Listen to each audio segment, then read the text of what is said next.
এবং আপনারা দেখতে পাচ্ছেন একেবারে কোরআন শরীফ সহ দিয়েছে মোবাইলটা পরিহার করতে কারোর মাধ্যমে একটা উঁচু জায়গায় পাঠায়।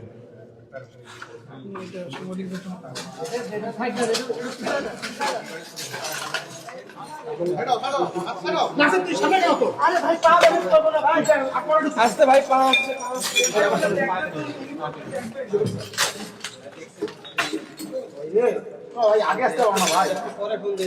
এইভাবে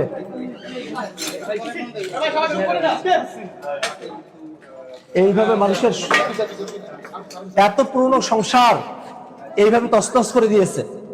এটা আমার বাবার স্মৃতি, কেউ চাষ করে নাই কিন্তু বাকি দিচ্ছে। আমার বাবা বলছে এটা কোনোদিন চাষ করিয়েন না, সেটা ওরা ভেঙে দিচ্ছে। আমার এইটাতে খুব আঘাত লাগে। আমার বাবার ট্রেন পর্যন্ত তারা ভেঙে দিয়ে গেছে, পুরান সব ফেলে দিয়ে তারপর ইয়ে করে। এটা আমার বোনের এটা আমি সব কিছু আসলে আমি সব কিছু গুজরাজ করে দিই। মা এসে দেখে আমার বাসায় ছিল, মা এসে কি কান্নাকাটি করতেছে। মা বলো মা ধৈর্য ধরো, আল্লাহ কি হয় আমাদের সংসারের উপর। আমার একটাই ভাই, তোমার কাছে আমার একটা রিকোয়েস্ট, আমার ভাইয়ের জীবনের নিরাপত্তা যেন পাই আমি, এর জন্য কোনো ক্ষতি না হয় ভাই। ও ভয়ে থাকে সবসময়।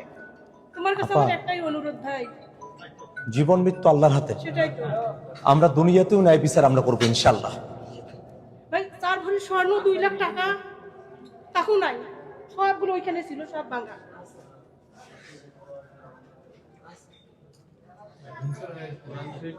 সবাই বলতেছে ওরা ডাকাতি করে বলে আসছে। একদিকে বিএনপি ফ্যামিলি গার্ডের কথা বলবে, ভরসা দেবে শাড়ি লুঙ্গি, আর অন্যদিকে মানুষের বাড়িঘরগুলো লুটপাট করবে। 2 লাখ টাকা লুটপাট করে নিয়ে গেছে বাড়ি থেকে।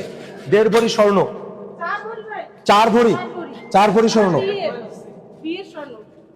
4 ভরি স্বর্ণ নিয়ে গেছে। দেখে দাও, এমন কিছু করার নেই।